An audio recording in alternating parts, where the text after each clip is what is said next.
She is sure. She is sure. She is strong. She is strong. She is true. She is true. She is brave. She is brave. She is bold. She is bold. She is you. Hello, everyone. Welcome to today's Word of Mom Radio here on the Word of Mom Media Network. I'm your host, Dori DeCarlo, and you know we are here week after week, show after show, breaking those myths that mompreneurs and businesswomen, especially those of us building our businesses from home, that we're just dabbling in between bake sales and getting our nails done. We're not. We are smart, we are savvy, and we are sharing the wisdom of women in business and in life. And I'm excited about bringing today's guest into our business spotlight. Jennifer Gligoric dedicates her time to reviving businesses, empowering leaders, and helping business owners reclaim their vision while unlocking their full potential and serving in the government cabinet for the world's first fully digital nation. She's a certified coach, consultant, entrepreneur, one of the Super Clinic Project podcast hosts, and works with clinic owners across the US and Canada as a growth manager. I can't wait to hear about your journey. So, Jennifer, welcome to Word of Mom Radio. I am so excited to be here. And I always love talking to women entrepreneurs and, of course, mompreneurs, because I am one. And so you're my peeps. So I'm glad to be here. I'm right there with you. So I would love for you to take us on your journey that has led you to what you are doing to revive businesses and helping owners reclaim their vision.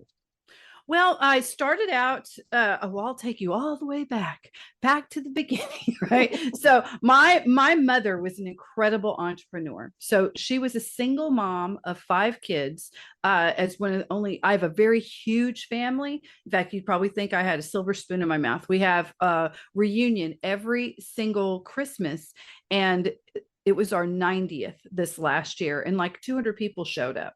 That is like we have a big family unit. So divorce didn't happen. So it was a big deal for her to get a divorce, and she needed to. It was not a good relationship. My dad was not good at that time. They were not good with each other, but he went through his bad guy phase, I would say. The father I knew when I grew up had sobered up, met the love of his life, who he was with for 31 years, and was the kindest person ever. My brothers and sisters who are much older than me have a very different story, because he was a different person. Anyway, I grew up with my mom. She had a staffing firm. I went to work at a very young age, like I'm thinking 3rd grade. I was the one who put the ladies in front of the Selectric typewriter, because, and say, we're going to do your typing test. And they would put the cigarette in their mouth and they'd light it with their beehive, and then they'd nod at me, and I'd just be fascinated waiting for that ash to fall, and it never did. They had it timed perfectly, and I would give them their spelling test, and I'd also listen. The power of work and how it transforms people. People that really wanted a job. And I knew how to interview, so I got these skills, and then things happened. Addiction came into my little household. My brothers and sisters were all married by the time I was 5. And so it was just me and my mom, and she had gotten really, really sick. Right. And she's recovered now. But at that time, wasn't. It was really bad, really, really bad. And I ended up homeless, went to college, homeless as a homeless kid. And that was, as horrible as you can imagine it being all by myself in shelter. Sometimes I didn't have a shelter, and I made it through that. And the only reason I made it through is because I had those early year skills of knowing how to interview, knowing how to be a worker and how to go and work, and also too valuing entrepreneurship. And so I basically just worked, and I got as much value as I could until I hit a ceiling.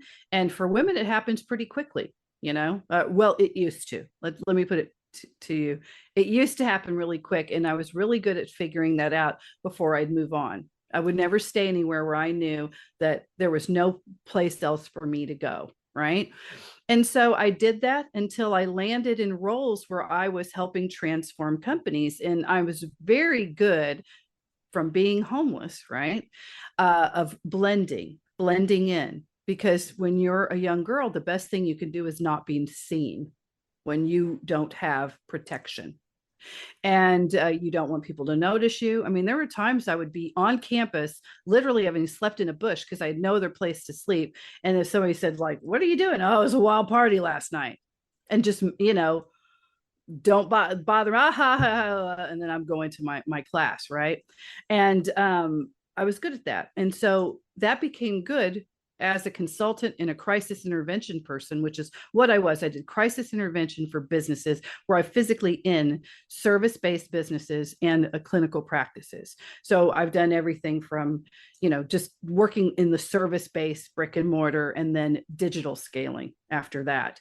And being able to sit and work at all those little jobs that I had learned along the way and seeing where was the problem. And in every single case, it wasn't the widgets they sold or services, it was mostly services, but it wasn't their marketing, it wasn't their sales, it wasn't the scapegoat they've decided was the scapegoat ruining everything. It was always with the boss. It was an HR issue. They were managing the people poorly, paying them the wrong wages, putting them in the wrong position. And there was always, and especially the smaller businesses, a family component that made it a little bit toxic. And so just started having really great success getting non-performing business assets back on track.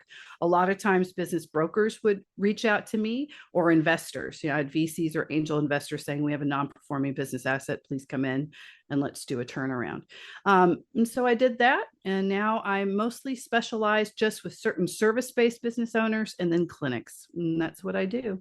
And as far as Escardia goes, well, that's a whole other story. And I'll go into that if y'all want to hear about it. I was going to ask you about it because I was looking at your site.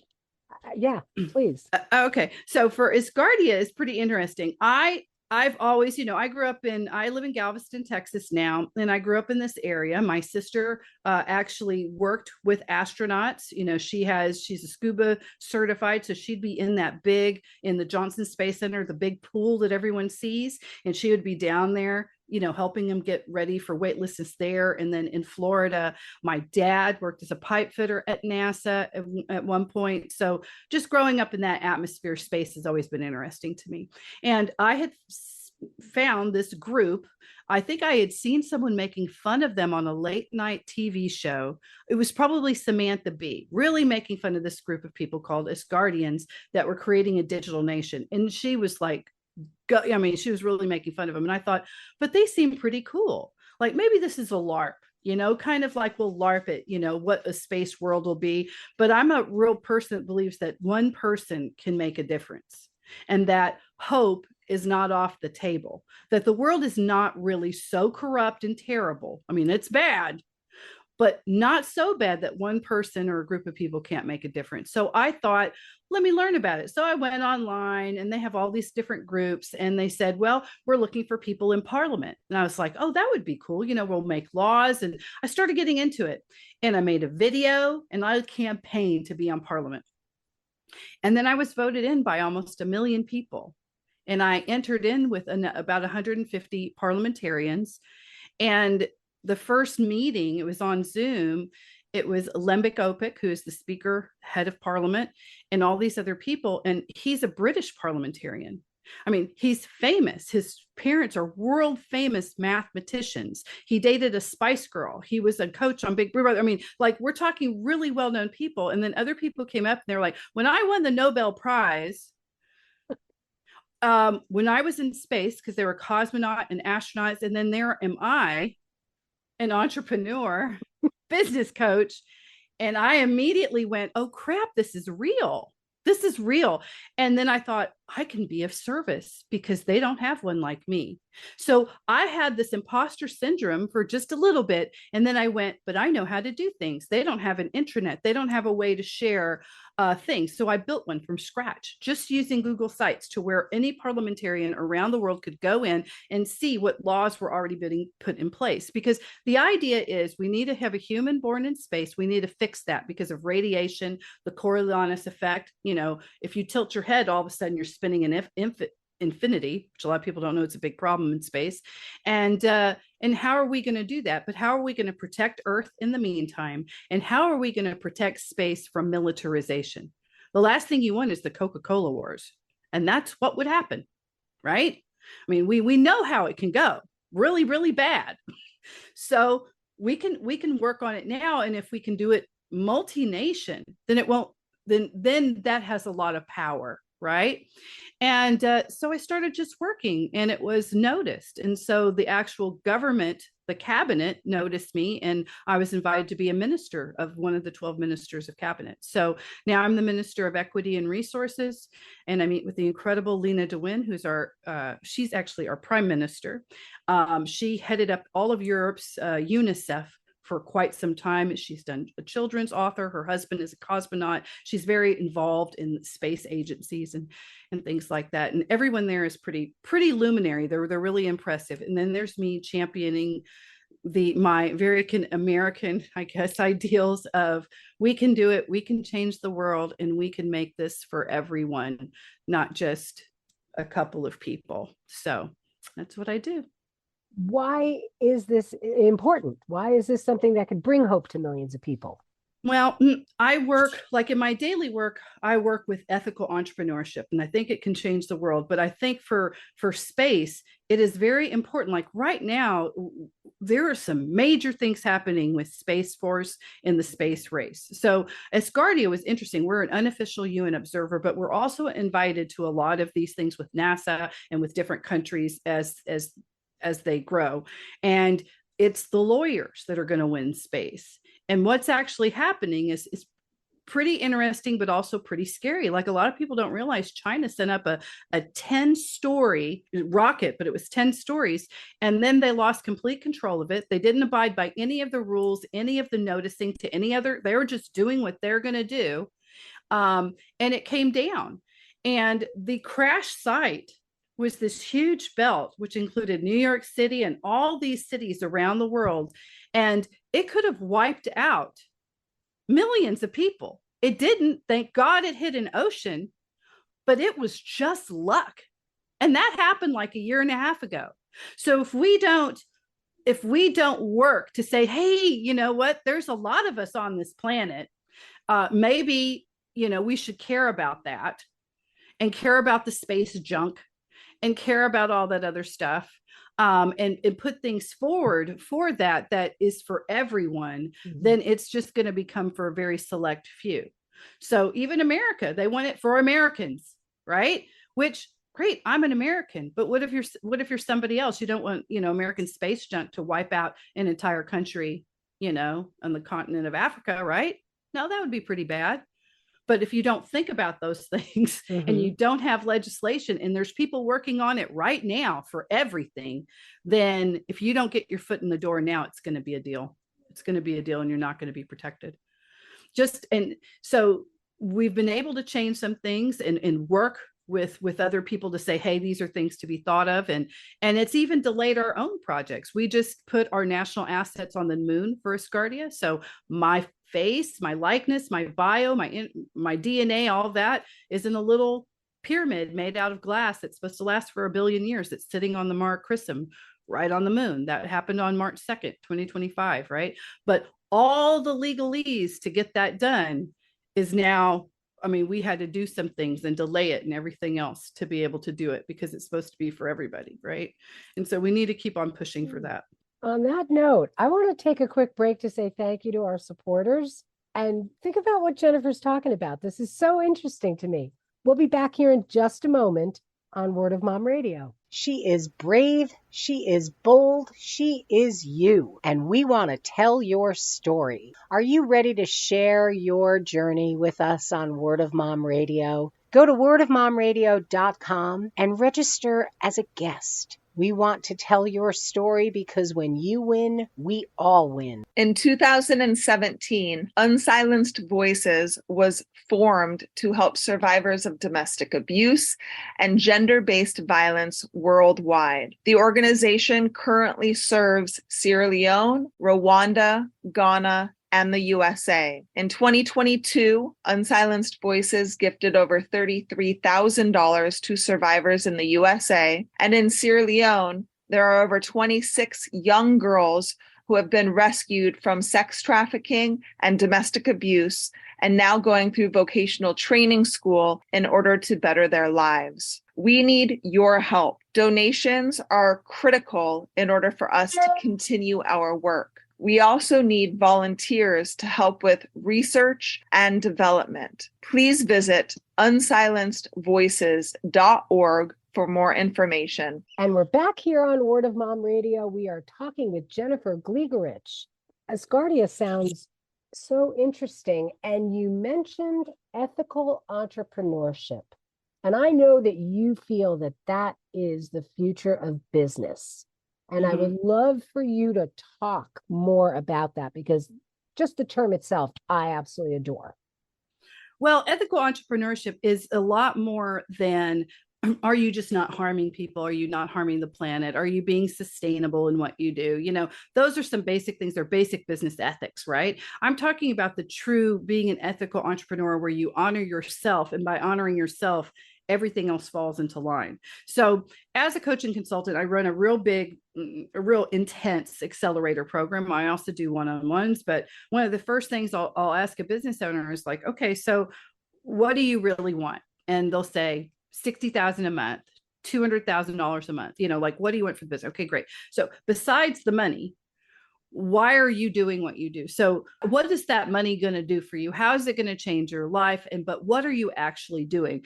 Thankfully, with service-based business owners, most of them already say, well, you know, for doctors, people are in pain. I want to get them out of pain. Florists, I want to bring color and beauty in the world. I want to honor plant life, and I want to do this in a sustainable way. I want to be able to bring the outside in, or show people, you know, how they can do different things. And then they can think about maybe having a kitchen garden and other things like that. You know, whatever it is, there's usually this strong, deep passion. And I'm like, okay, so that's your divine purpose, right? That's why you feel you were put on this planet. You're a mom, you're a wife, you're this, but for your business, this is what you're putting out for the whole, right? So let's talk about that purpose. How is that going to affect your community? How is that affecting what you do? And we really delve into how one person, you know, if you're the client, how your divine purpose is going to make huge impacts. And then we talk about, well, what's your divine responsibility to that? Well, I need to do that to the best of my ability. Yes. And then we divide that into the things a business person needs to do. So we're going to do this as great as we can. It's the better, more, and then different, right? Like how any business grows. You're going to do it first. You grow to do it, your system, the best way you know how. Then you're going to do it. You're going to expand to your capacity. This is the most I can do of this. And then, well, can we bring anything on else? You know, think about Amazon. We want to get books to people because we think people should read. Yes. Okay. So how are we going to do this best? We're going to have logistics contracts with all these different motor freight and 18-wheelers, and we'll be able to get books to someone overnight. Okay. We're going to be the best of this in the entire United States and Canada and that. So that was the more. And then the clients, your customers, actually tell you what else they want. And that is the trajectory of the hugest, biggest businesses, no matter which one you look at, whether it's Apple or IBM or Amazon or Google or whatever. You first create in your space, and then you get to more, and then the people you serve will tell you where else you should go, right? And so we map out that trajectory and we get there. But everything, it's okay, what's your core purpose? You know, so let's say if you're a chiropractor, you would say, my purpose for this business, or this business's purpose, is to have the people of San Diego living pain-free without drugs or alcohol. Okay. And so what are you promising them? Well, if you come to me, I've developed a program where I can get you here, let's say in 3 months, blah, blah, blah, blah, blah, blah, blah, with my system. Because usually they have a system. Doctors work out certain ways. If you have sciatic or a torn meniscus, or, you know, if you're upper cervical, you know, usually doctors have specialties and they're very good at that specialty. Okay. So let's succinct that down to where we can laser focus to the people who you really can serve the most. And we want your entire staff to understand this is our purpose and what we do.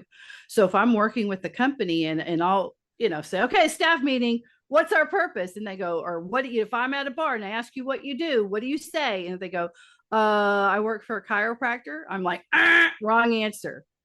I help the people of San Diego live pain-free without drugs or alcohol, right? Like that is your purpose, right? You want everyone on board for that. And then that becomes part of the culture. And then your handbooks and your marketing and your sales all will follow that in such an organic way. It just makes work easier. I mean, it's still work, it's not play, but when you do it the right way, you feel much more aligned and less just drained completely in your soul. I know that in working with companies, you say that understanding your numbers is non-negotiable. It's a non-negotiable skill for entrepreneurs. Why is that so non-negotiable? Because you'll never hit your goals or your purpose, and it's your divine responsibility to do it. And I'll tell you why. If I ask you, what do you really want with this company? You know, what do you really want? Well, I want my customers to love me. Okay, let's say that I know if you say that, I know you haven't really thought about it, but that's okay. Okay, you want them to love you. What are some ways they can love you?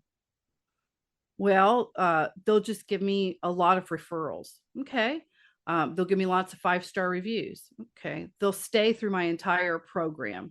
You know, if you're a med spa, they'll go the whole time to get to the end. Okay. Well, these are all things you can track. So if you really want everyone to love you, how many of those did you get last month? And what's your goal to get for this month?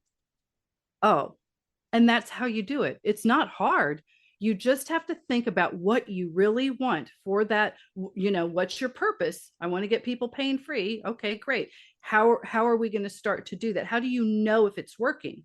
There is a quantifiable piece of data that we can take and we can look at it and then we can march it forward. So people will say, well, what's your goal? They usually just pull numbers out of their butt. They don't actually can tell me, well, last month this came into the bank and then this was all the bills. This is what I had to reinvest. And I'm using, let's say, the profit first method. So 10% went here or this. They usually don't even know. They know the bills were paid and they know if they felt like, ooh, it was tight or we're doing okay. It's not. But you have to actually know those numbers because what you're not competing against the business across the street. You're competing against you every single month because you're the unique differentiator in your market. And the whole idea that there's only so many people. I mean, if you live in a place that has 700 people and you're blocked by a mountain range that no one can get past and only helicopters can come to you, then okay, yes, you might have some geographical things where you have a very limited, customer base, right? But barring that exception, this scarcity thing is not real. There are people that can come to you, and you may be working in something where they just don't want what you have.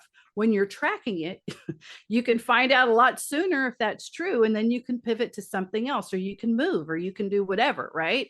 But if you're not tracking it, you're just going to go broke very quickly. But when you are, you can avoid all of that pain. So that's why it's a non-negotiable. You're only going to suffer if you don't track your numbers. So how do we take the adversity part of things? The ups and downs. We're going to turn it into our superpowers. What do we do, Jennifer? Well, I mean, it's going to be until you hit about $150,000 to $200,000 a month, it is going to feel like it's up and down, right? Those businesses have a little bit more built-in, buffer, right? But when you're actually looking at the numbers all the time, you're able to be a psychic more, and you're able to see, hey, numbers are changing. What do we think? So here's one example. I had someone in service-based, and one part of their program that they had involved something where they had to buy a product and they had to take the product, but then they also coached them on it. So think nutrition, right? And that wasn't the biggest part of what they were offering. It was other stuff, right? But it seemed good because I could give them something, right? Like right then. As they were talking to the market, they could never get anyone to get a core offer, which is really when they commit to the end game, which is what they said they wanted, right? They would go monthly and then they would just lop off and they wouldn't really get what they wanted. And they couldn't figure out why. They literally were not selling a single core offer. So they started tracking everything, and they started tracking the objections.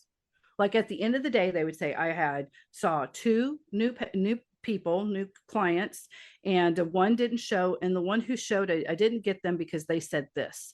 And they just started tracking. They noticed they're all saying the same thing, or it was overwhelming. They were all saying, I can do that on my own. I can buy those things on Amazon on my own. So they went, what if I just didn't pay that expense, because it was a high cost of goods thing, even though I know this is work, it's medical grade, it's going to be great for them, but they're not valuing it.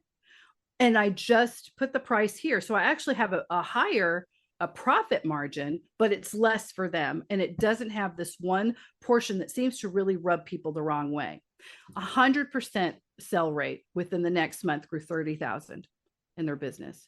This just happened. So the June and July is now scaling up because they actually listened. They looked at the data and they took what they thought, but I know this works. I know when you do this, it works. Well, if nobody values it, they're not doing it. They're not going to do any of it. Right. And so what they did is that, and now through the process, they're able to consult them. And guess what? They start coming back to their, I'm using this. Yeah. But if you use medical grade, it's here. And they just did it in a different way. And that's all it took. Right. So going from really, really struggling to, wow, I can hire someone to help me out so I can really get into CEO mode to do this, because their testimonials are very good. You also need to be getting your testimonials. I don't care what business you're in. It's amazing, because if you don't listen to customer feedback, people think, but I know this, I know that. And it doesn't matter what you know. What matters is what people want. And they will listen to bad feedback that isn't even good feedback. So let's say you develop a new program where you're texting people back. They get the one person who just complains incessantly. I don't want this. Okay, just hit stop. You'll never get it again. Then they'll call like the marketing company and say, we've got to stop that. The people absolutely hate it. It's not the people. One person made you feel uncomfortable, and now you want to change your entire business plan. The good thing about the numbers is it takes time. It forces you to not have shiny, like, ooh, this happened. Ooh, this happened. It forces you not to be reactive, but be proactive and use consistent data to make decisions. That's what's important. You listen, but then if it's consistent data over a consistent period of time. Too many times, especially in small businesses, we're very reactive because it's an emotional thing. Wow. What a great way to end this conversation. I wish the conversation could continue, because there's so much more I would love to talk about. I always say that food for thought is slowly digested. Think about what Jennifer is talking about. And as we're wrapping up, what would you like to leave our listeners with, and how may they reach out to you? I would like to leave you wonderful women out there. If you are struggling with any sort of challenge, I just want you to ask yourself, what would I do if I were not afraid? And I would sit with that for a moment. And I would list out whatever the fears are, because usually if it's a challenge, your gut is telling you kind of what you really want to do. Like, I need to quit this job and I need to find a job I really want. And then if I weren't afraid, I wouldn't be afraid of not having money or not finding anything else or blah, blah, blah, blah, blah. There's usually something, and you can work through it to see if those are real fears or just limiting beliefs that are stopping you. And I would say that just being able to ask yourself that and having radical honesty and acceptance with yourself is the key to making the most incredible changes in your life. So what would I do if I were not afraid? And then use radical honesty and acceptance. And if you have a challenge and you cannot work through that, or you want to work through that, for anyone who's listening to Word of Mom Radio, then you can go to superclinicproject.com and click on my picture, and you can book a 15-minute call with me. It's not a sales call. I'm not going to try to sell you anything. You have to give me a specific challenge. We got 15 minutes, and I bet you I'm going to help you work through that so that you can get to your next level. I'm going to bet that you're 100% right on that. I'm so happy to connect with you. I want to look into Asgardia. Sounds so interesting. I would love to see what that's all about. And I just thank you for sharing your superpowers in working with others and helping them unlock. And again, ask yourself that question all the time. What would I do if I wasn't afraid? I love that question.